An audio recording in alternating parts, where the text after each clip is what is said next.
Hi, good day po sa inyo lahat. Si Nathan po dito and ito po. So, yung bago ko itong papakita sa inyo ngayon is 1.6 hectare. Ito po ay 16,792 exact total lot area sa title niya. So, title po ito, TC2 or clean title po ito. So, ito po ay kapatagan, actually para kapatagan din. Medyo kunting-kunti lang itong pagkakababa. Then, ang ganda nga po Ito yan, nag-aalaga sila ng baka dito. Yung nakikita niyo sa building na yun po ay parang greenhouse, mga ano po doon, mga tatanim po, hindi po yan poultry o ano. And then yung malaking bahay doon, yung malaking bahay doon, yun yung pavilion nila. So doon sila tumitira. So taniman po yan, guard, mga gulay, ganyan. So ito pong property is located po ito sa Bayawang, Rosario, Batangas. Siguro mga 20 or 15 minutes drive to town proper ng Rosario, and then mga 30 siguro 20 to 30 minutes sa San Juan, Batangas. Sa mga siguro nasa mga 30 minutes drive exact sa mga White Sand Beach Resort sa San Juan. And then 2 hours may get po na drive from Manila. So from Manila including traffic po yun. So 2 hours may get. So lalakad lang po ako ng konti dito. Then mamaya papakita ko sa inyo yung frontage. So tabing kalsada po siya. Okay. So may kalsada po dito. Pero ito pong kalsada kasi is private. Naging private na.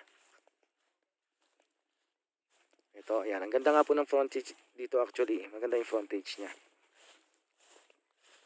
Ayan. Pero dito sa part na to, hindi na po ito, private na po ito papunta dun. Private road na po yan. So ito po mula dito, may gate kasi doon. So mamaya papakita ko yung lahat. Yung frontage pala, yung perimeter niya, mahaba. Mahaba. I don't know kung ilang meter pero mahaba. Hanggang, sige, para clear na rin, babaybayin ko rin yung itong side na to. Hanggang saan. So yun, doon sa may mga tao doon, hanggang doon sa may mga tao doon. Hanggang doon po ang Mohon. Yan. And then, so ito na yung property. Kasama po yan. Kasama to. And then, dire-diretso doon. So hindi ko lang mapupuntahan yung pinaka-dulo. So ano yung mga nakatayo dito? Ito mga ano to, mga punong kahoy lang to. So walang gasinong fruit bearing tree dito. So ang maganda dito is cattle, yan, mga baka or vegetable farming. Kasi maganda ho yung climate dito.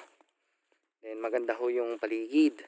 Baka maya pakita ko sa inyo yung community po to community. Hindi po ito, makikita nyo na mountainous area.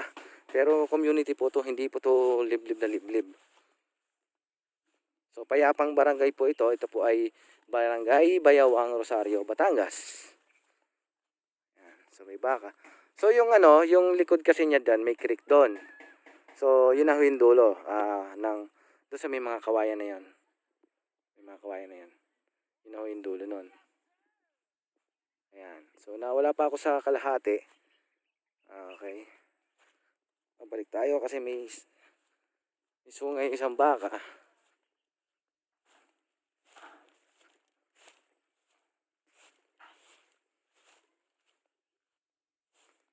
Ayan. So ito yung mga paligid. So yun nandun, nakita niyo gagawa. Bahay, may maganda po yung bahay na nandyan. Kapit bahay, magandang bahay. Papakita ko rin po mamaya. Ayan. So yung kalaparan, hindi ko na rin kasi masusot doon kasi masyado matataas yung damo. Pero maganda po yung property. Ayan madamo. Sabihin maganda yung lupa talaga. Then ngayon, pabalik ako sa frontage. I-explain ko sa inyo yung frontage. Diba sabi ko sa inyo, uy kabuti. Diba sabi ko po sa inyo, daming kabuti tumubo dito Kasi mo. Mataba kasi yung lupa dito. So yung frontage kasi, yan, kaganyan dito. Private na kasi yan. So yung mga nandito, ito yung mga neighbor. By the way, kaya po nandito mga tao. Dito po kasi maganda yung signal. Actually, maganda yung internet dito, 4G. 4G yung nasasagap kong reception. Malakas po ang signal ng Globe and Smart. And I'm using Smart as internet data. Ayan. Ito na yung mismo yung frontage niya. Yan, simula ng gate na yan. Simula dyan sa gate na yan. Ito. Simula dito, yan. Ito na po kasi na-considered as private yan. Dito. Pero pwede po pa yung extend. Kausap ko kasi yung barangay captain, yung gate possible extend hanggang doon pa. Or, kausap din namin ito, pwede rin extend hanggang dito. Kasi ito, mula dito sa, muna yan, hanggang dito. Yan na po yung mismong frontage na sakop nitong titulo. Kasi nga po, sa description, ito po ay mula dito sa part na to. Yan. It's private. Pero may extend na po yan hanggang doon. Ayan. So wala akong problema. Actually, huwag niyong problemahin masyadong frontage. Meron po siyang opening nadikit sa Barangay Road. Ito na po yan, nakikita nyo. Ito na po yan. And sabi nga nila, kasi ito yung apo na mayari. Kayang extend nga dito eh. Basta lang kung talagang kung anong request, gagawin. Example, kung request nyo hanggang doon, pwede rin. Kung request nyo hanggang dito, pwede rin. So it depends. Then, ito yung paligid. Ito yung, ayun may magandang mountain view doon. And ito yung bahay na sinasabi ko. Maganda. So may ginagawa sila ngayon. And then yun yung open court na ginagawa actually ngayon, ginagawa ngayon full court, basketball court. Ayan. So maganda signal ng internet. Covered court to by the way, itong ginagawa. Para makita nyo yung area, ipapasyal ko na rin kayo. Yung daan po hindi po literal na ganito lang malawak po. Ito lang po yung part pero pagdating doon malapad na.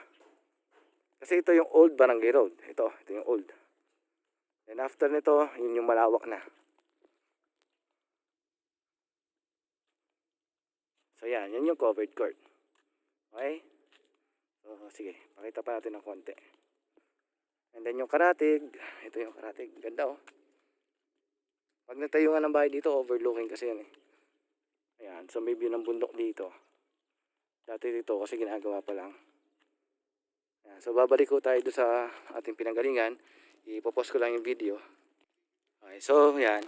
Ito yung magiging first person view nyo kapag papunta na kayo, approaching na kayo sa property. So yan na po talaga.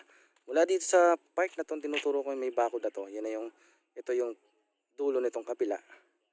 Then mula dito, ito naman yung simula ng property ng 16,000 or 1.6 hectare. Ayan. So bago natin tapusin ang video, ipapasok po ulit natin yung ipapakita po ulit sa inyo. Ito yung first ito yung pinaka frontage. So, nandito na ako sa loob ng property at yan. Nandito ako sa malilom na puno ng anong puno to? Anong puno ito? Anong puno po ito? So puno wala, hindi rin nila ma-describe pero basta malilom. Dito nagbibigay ng lilom. Ayan. Yan ang tanawin dito. Ang ganda. Gandang tanawin. Ewan ko, basta kasi sa akin pagka green mapupuno, tuwang-tuwa po yung pakiramdam ko. Maganda po yung pakiramdam ko. Ayan po. So sa lahat po ng mga nanonood at mga naging interesado, i-message nyo na po sa aking page. Or kontakin nyo po ako sa 0936-954-0107 sa Globe, Viber at WhatsApp. And then 0938-673-1588 sa Smart. So yan. Maraming salamat po and salamat.